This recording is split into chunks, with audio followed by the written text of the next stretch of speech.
नमस्ते बच्चों। आज ज्ञान सागर के पाठ सुंदरलाल पढ़ेंगे।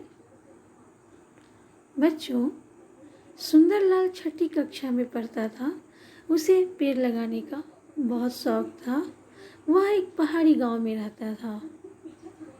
आसपास के जंगल से पेड़ों के बीज उठा लाता, उन्हें बोता, पौधे तैयार करता और फिर उन पौधों को लगा देता, उन्हें पानी देता और फिर वे छोटे छोटे पौधे बड़े वृक्ष बन जाते। सुंदरलाल को जितनी रुचि पेड़ लगाने में थी, उतनी ही रुचि पढ़ाई में भी था। वह रोज नियमित रूप से स्कूल जाता था। गुरुजी जो पाठ पढ़ाते उसे पूरी तरह से याद करता और परीक्षा में सदा प्रथम स्थान लाता था। पेड़ पौधे लगाते लगाते सुंदरलाल 20 वर्ष का हो गया। उसने हाई स्कूल की परीक्षा पास की। उसे पेड़ पौधों से इतना लगाव हो गया कि वे सब उसे अपने परिवार के लोगों के समान ही दिखने लगा। बच्चों, सुंदरलाल छठी कक्षा में पढ़ता था और बचपन से ही उसे पेड़ पौधे लगाने की रुचि थी और वह पढ़ाई में भी बहुत ही अच्छा था। हमेशा अपनी कक्षा में प्रथम स्थान लाता था और इस तरह से पेड़ पौधे लगाते लगाते उसकी उम्र 20 वर्ष की हो गई। उसने हाई स्कूल की परीक्षा पास कर ली। उसे पेड़ पौधों से इतना लगाव हो गया कि वे सब उसे परिवार के लोगों के समान ही दिखने लगे।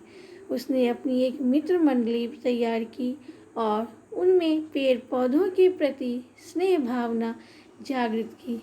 उन्होंने जो एक मित्र मंडली बनाया और उसे पेड़ पौधे के बारे में बताया, पेड़ पौधे से प्रेम करना, लगाव, इन सब बारे में बताया। जागृत मतलब जगाया, मतलब बताया। उन्होंने पेड़ पौधों से लगाव, प्रेम की भावना उन्होंने अपने मित्रों को बताया।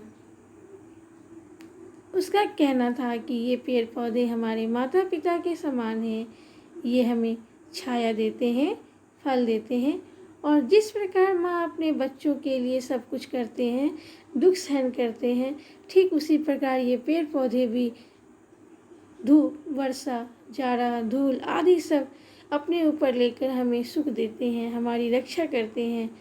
जब कोई व्यक्ति हरा वृक्ष काटते तो उसे बड़ा कष्ट होता। उसे ऐसा लगता जैसे वह पेड़ नहीं, उसके शरीर का अंग को काट रहा है।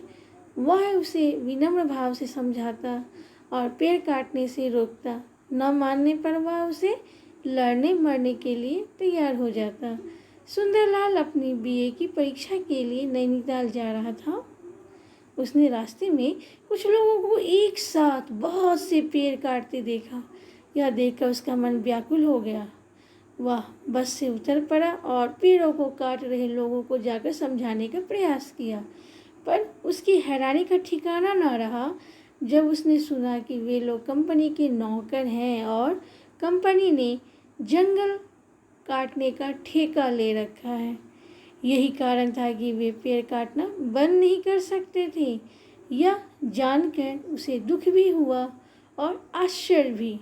उसने कभी सोचा भी नहीं था कि इस प्रकार इतने बड़े स्तर पर पेड़ों की कटाई होगी।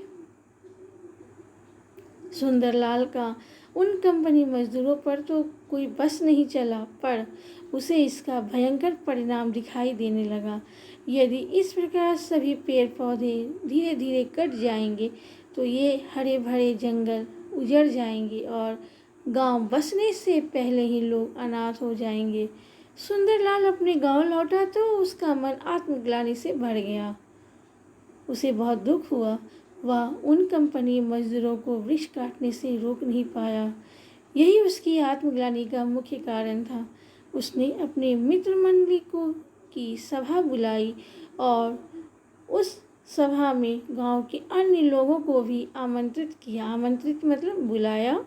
लोगों को बड़े पेड़ पौधों का महत्व समझाया और इस प्रकार लगातार पेड़ कटने से होने वाले खतरे के बारे में लोगों को बताया।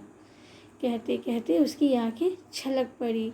वह कहने लगा, मुझे ऐसा लग रहा है कि ये कुल्हाड़ियाँ मेरे माता पिता के शरीर पर ही चल रहे हैं।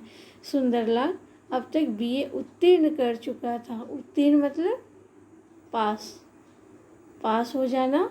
अब वह भावुकता के अतिरिक्त पेड़ पौधों के, वृक्षों के वैज्ञानिक महत्व को भी भली भांति समझने लगा था।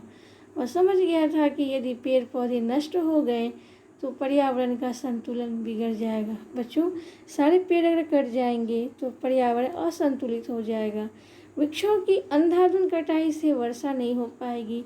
वर्षा न होने से सूखे की स्थिति उत्पन्न हो जाएगी, जिससे अकाल की स्थिति बन जाएगी। इसके साथ ही यातायात की स्थिति अच्छी न होने के कारण अन्न का आयात नहीं हो पाएगा, मतलब अन्न भी नहीं आ पाएगा। और दूसरे ग्रामीण लोगों के साथ बाहर से अनाज मंगवाने के लिए धन भी कहाँ से आएगा। परिणाम यह होगा कि लोग भूखों मरने लगेंगे। सुंदरलाल की वाणी में प्रभाव व उसके अंदर योग्यता थी। उसने ये पक्ष लोगों के सामने रखे। उसकी बातों को सुनकर लोगों को लगा कि वह ठीक कह रहा है, उन्हें उसका साथ देना चाहिए। यही नहीं, सुंदरलाल ने मित्रों के साथ आसपास के सभी गांवों में अपनी यात्राएं आरंभ की। प्रारंभ करना मतलब शुरू करना। सभाओं का आयोजन भी किया। लोगों को वृक्षों के महत्व के बारे में और उनके कटने से सिर पर मंडरा रहे खतरे के बारे में भी सचेत किया। सावधान, सचेत का अर्थ होता है सावधान। उसने इनके बारे में सरकार को पत्र लिखे। तरु रक्षण एवं वृक्षारोपण संस्थान, तरु मतलब वृक्ष होते हैं। तरु रक्षण एवं वृक्षारोपण संस्थान का गठन सुंदरलाल ने ही किया था। इसके साथ ही उसने लोगों को वृक्षों की कटाई रोकने का एक ढंग समझाया। बच्चों, वो कौन सा ढंग था, ध्यान से सुनोगे।